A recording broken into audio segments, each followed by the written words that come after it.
Great pleasure being here in the Indo-Thai Chamber of Commerce. And I must, before I begin speaking about the film, I must say that Bakshiji is one person who always puts a smile on my face, no matter how tired I am, but his energy and his enthusiasm is just unparalleled. So let's give him a big round of applause.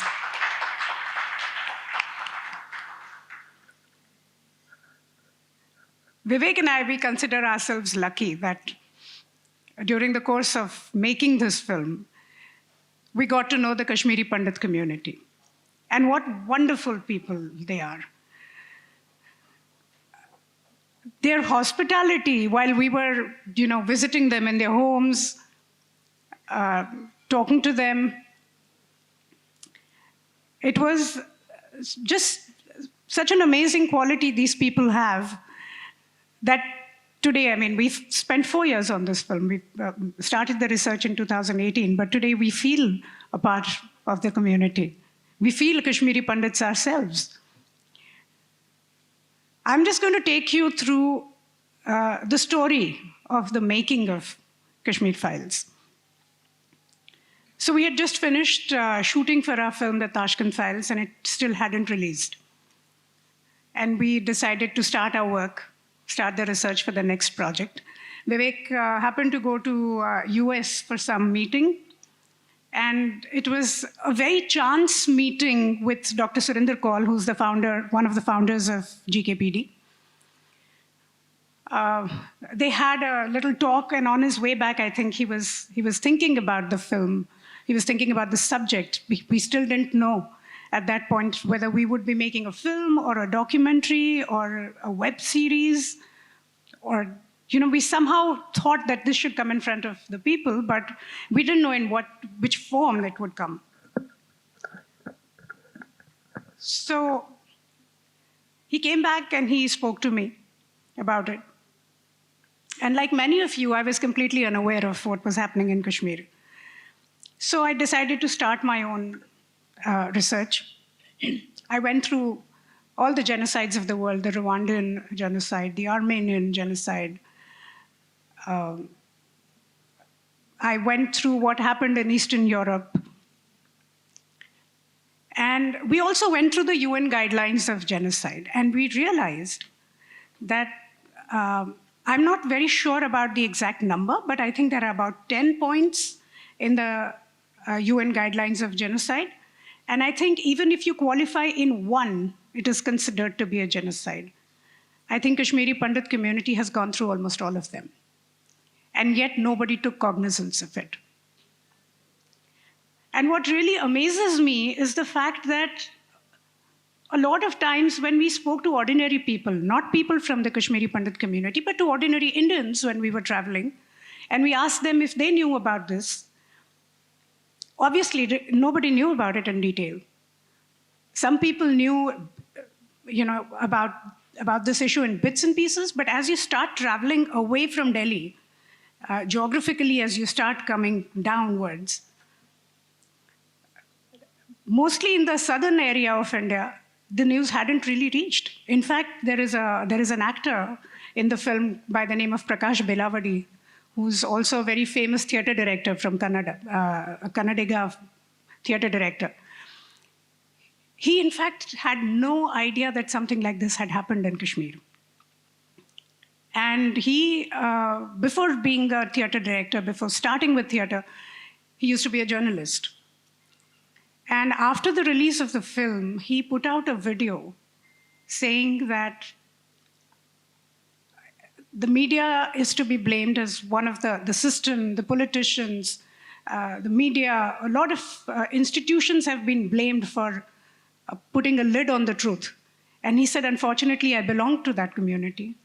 And I seriously didn't know about this. But that is not my excuse. I would still like to openly, publicly apologize to the Kashmiri Pandit community for being in the profession and not knowing about their pain and not being able to,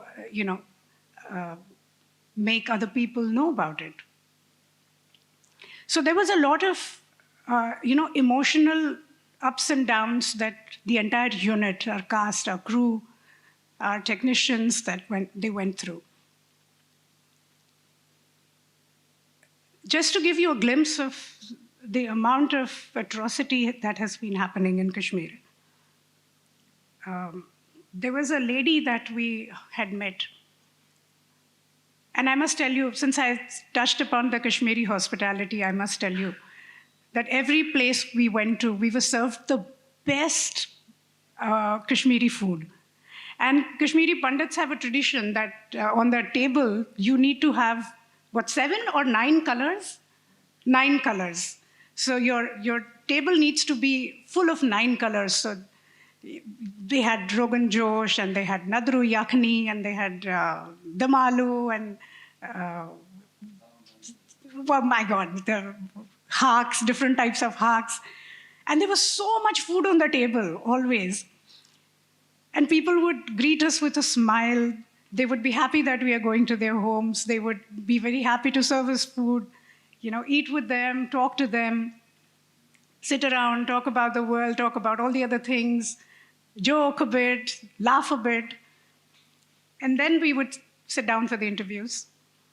And I wanted to take them right, into their childhood when things were normal, when they could trust their neighbors, and when they would play together, the beautiful Kashmir that they remember.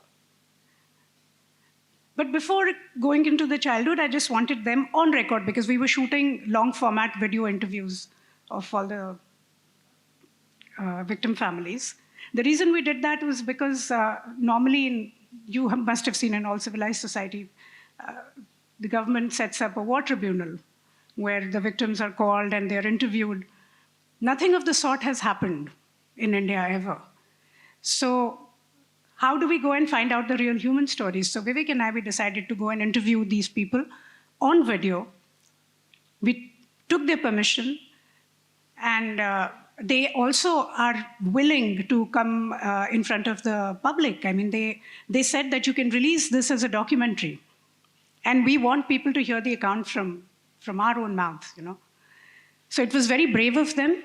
And I have always said this, I would never get tired of saying this. I really want to thank the community, because it is very difficult to share this pain.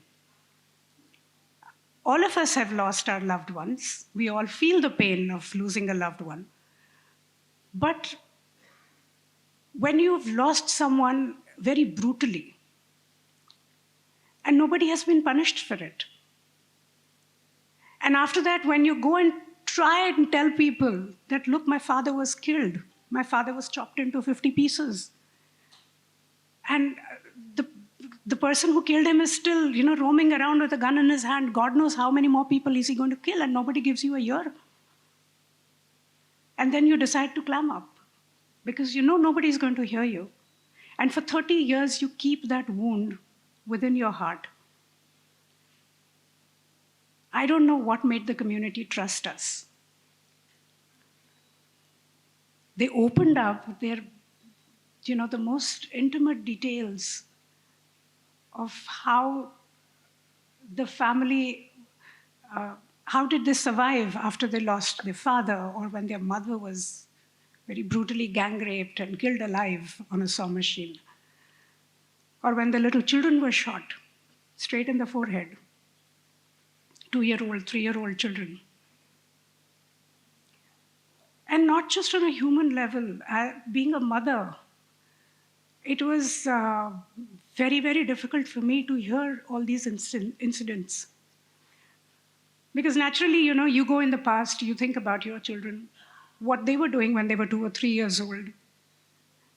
And for some little child who's not even known what, the life is going to be like, no thoughts of future, they just want to play, they just want to be happy.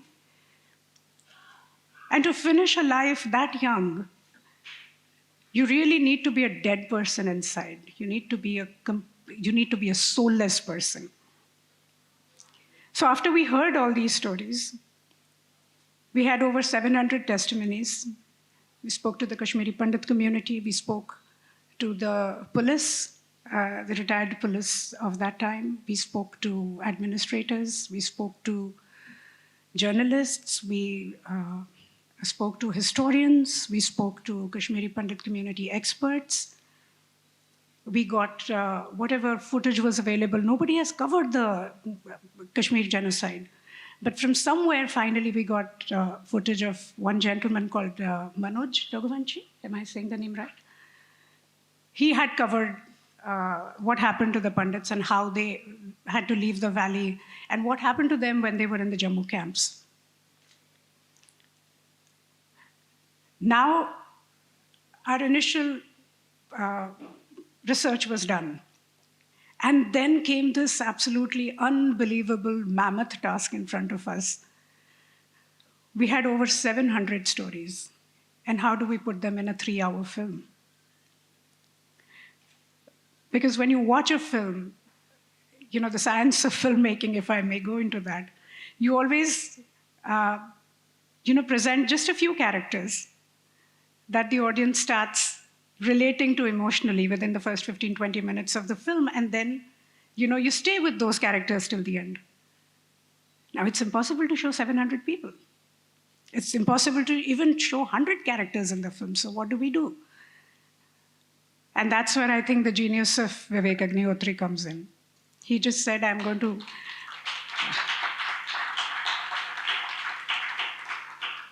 He said, I'm going to go out of Mumbai, and I want to be alone for about 8-9 days.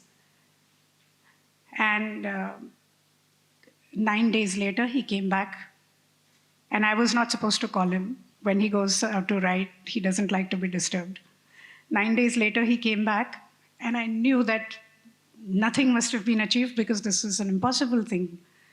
I'm sure he'll require a few more trips. He came home and he put the laptop in front of me. He said, you have a script. And the next day morning, I stopped myself from reading the script. The next day morning, we did the first table reading with our assistants, Vivek and me. And we all, we all read characters, we all read the dialogues. And believe you me, when we stopped at the interval, we didn't want to continue after that. But we had a job to do. We continued, and when the reading was done, it was the first time actually it has ever happened that I just closed my laptop and I turned to Vivek and I said, Vivek, this is a brilliant script. And I love the way you have managed to weave all the incidents together within, a very few characters. Of course, when you talk about a script, it has to go through, several drafts because, after reading it a couple of times, you feel that, oh, this emotion can be more pronounced. I think this is a little unnecessary thing which we can take out. The production designer comes with his own inputs. The DOP comes on with his own inputs. So the script did go through several drafts. About draft 21, 22 drafts later, we had a final script in our hand. But we were supposed to start shooting on the 17th of March in Kashmir. And on the 15th of March, we got a message from all our associations, the Producers Association, the Actors Association, that all shootings have to be stopped until the 31st of March. I'm talking about 15th March 2020. And that's when the pandemic struck. And we all were stuck at our homes. We couldn't move, we couldn't do anything. The film was stuck. And normally we make small budget films. We don't make 100 crore budget films, because we can't afford it. So we had a very small unit, but when we hired the unit, we normally finish our work in about 4 or 5 months' time, from the pre-production to the post stage. Sometimes it stretches on till about 7, 8, 9 months maybe. This time around, it stretched for 2 years. And the people were still working with us. We still had to pay them. And it became very difficult for us at one point because there was no money coming in. Once the budget is set for a film, we can't give them excuses कि अरे pandemic आ गया, अभी तो हमारा budget बढ़ गया, थोड़ा पैसा बढ़ा दो. You can't do that. You're bound by the contract. So we finally managed to shoot the film in 2020 when we found a little gap after the first wave had ebbed a little. So we went to Dehradun and Missouri, and we shot most of the film sequences there. We created the Lal Chowk there because we knew that all the scenes where, since most of you have seen the film, the first time where Bitta Karate is giving his, al-Jihad sermon there, because obviously we couldn't shoot that in Kashmir. So we had to recreate Lal Chowk in Mussoorie. And the DM of Mussoorie, he just, decided to close down Mussoorie for a day. He gave a public holiday. So all the shops were closed and we could, shoot very peacefully there. We were shooting at the Mall Road. But for some outdoor sequences, we had to go to Kashmir. Now, it was the middle of winter. We were shooting in December. January 2nd, we were supposed to go to January 2nd, 2021. And there was terrible snowfall in Kashmir, so the airport was closed down. And we tried going to Kashmir. Believe you me, 5 times we tried to go to Kashmir. We would go to the airport, come back. Once our crew reached Amritsar, because they had a connecting flight from there, they sat at the Amritsar airport for the entire day and then had to come back to Bombay. But eventually, when we managed to get there, by then, the Dal Lake had frozen completely. And when we reached there, we were told that this doesn't happen very often. Only the edges of the Dal Lake freeze. But the center of Dal Lake freezing, where you can't take the shikaras in, this had happened 30 years ago when the Kashmiri Pandits had left the valley. And it was the same scene that we saw when we reached there to shoot. So sometimes, all these roadblocks also help you. So some of you who haven't seen the film yet, when you see the film tomorrow, you'll realize that the beautiful frozen Dal Lake shots that we have, it looked exactly like that in 1990. We finished the shooting there, and as we were coming back, as we were ready to leave Kashmir, a fatwa was issued in our name. There are a lot of people, they don't know the content of the film. Unfortunately, the entire terrorism in Kashmir was based on religion. And they had driven out the Kashmiri Pandits only because of their faith. But every time you talk about the Kashmir problem, the whole world thinks that we are talking against the Muslim community, which is not true. We were talking against terrorism. But then there was a fatwa issued on our name and we had to rush back to Bombay. Then we started editing the film and the second wave of COVID came. And then again, the film was stalled. So there were so many, there was a point in time where I told Vivek, is this, a message being sent to us that we should not be making this film? Or, God is just trying to test us. And we decided to go with the latter because we didn't know the answer to the former. So we just decided to go on. And I must give credit to every single person from our crew. May it be our director of photography, may it be our production designer who made our sets. May it be our music director who made this lovely song, Hum Dekhenge. May it be a background music director. May it be our sound designer. Everybody, when they saw the film for the first time, they came to us and they said, we didn't know these details, and we are going to put in more than 100%. And you can see, the first time you see the film, you get carried away by the emotion of the film, but if you watch the film again, you'll start realizing the technical finesse of the film. You see it from a cinematic point of view. And all these technicians, they gave in their best. They were working around the clock to make this film happen. And especially when we decided to take this tour to US for the pre-release screenings in different cities, we showed the film in 16 different cities in the US. And this, we had planned for some time, but you know how it is with filmmaking, it's a creative work, so sometimes, you just indulge more and more. So we left on the 22nd of November, and 20th of November, we got the film in our hand. And the same evening, we kept the first trial for the cast and crew. They watched the film.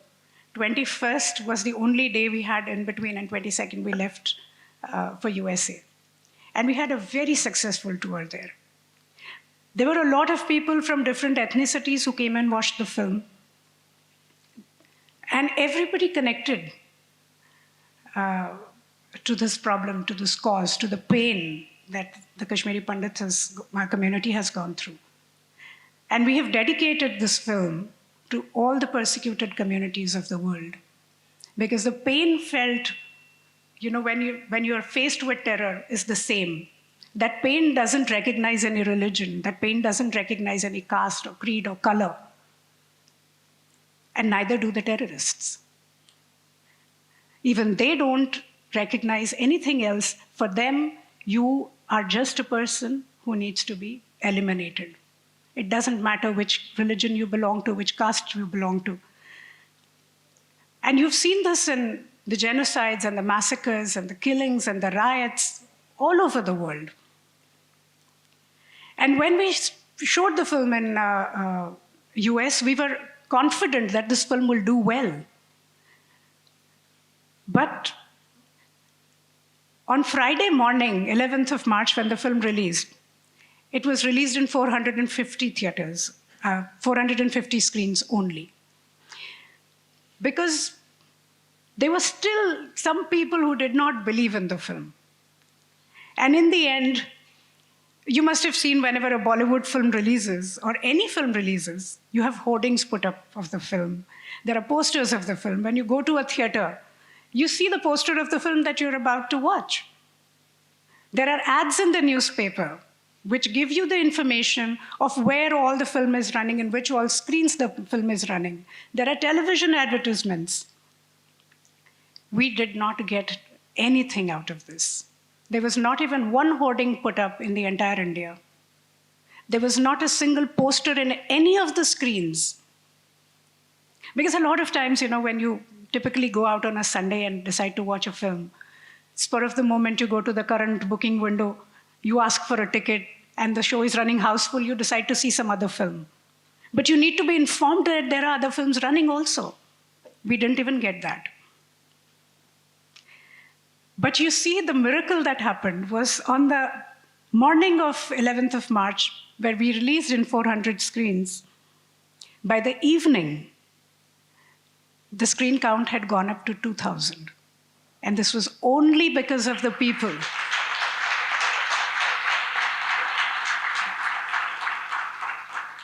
And after that first day, the second day dawned, the third day dawned, and before Sunday evening, we were in 5,000 screens, all across. 6,000? 6,000 screens, sorry, all across the world. This film has done phenomenally well overseas. In fact, our distributor told us that, even the superstar films don't do as well as your film has done. It's not about the numbers. It's not about the money that the film has collected. What gives us immense satisfaction is the way all the Indians have come together after watching this film, because they didn't know the truth. And there have been several videos that we've seen where there was a Kashmiri Pandit woman is crying after seeing the film, and she's trying to tell everyone that ye mere saath hua hai. And a gentleman approaches her, and he holds her hand and he says, बहन हमें पता नहीं था आपके साथ क्या हुआ है, लेकिन आज के बाद हम आपके साथ हैं. We've been watching such kind of videos. Where do you see this happening in the world? So what this film has managed to achieve, not in terms of the box office, but in terms of getting people together, जो दिलों को जोड़ा है इस film ने, the way all Indians have come together, I think this is a blessing. Not just for me and Vivek, but this is blessing for all of us, for all Indians, for all humanity, because that is how we should all be. Always, walking hand in hand, fighting terrorism, spreading the word of humanity, peace, equality. And this film has managed to achieve that, and I'm extremely happy, thankful to God. When we started with Tashkent Files, we had a dream that we'll make a trilogy. First was Tashkent Files, second was Kashmir Files. But while we were doing Kashmir Files, we thought, the third film may not see the light of the day. But now, with all your support, we are going ahead with the Delhi files.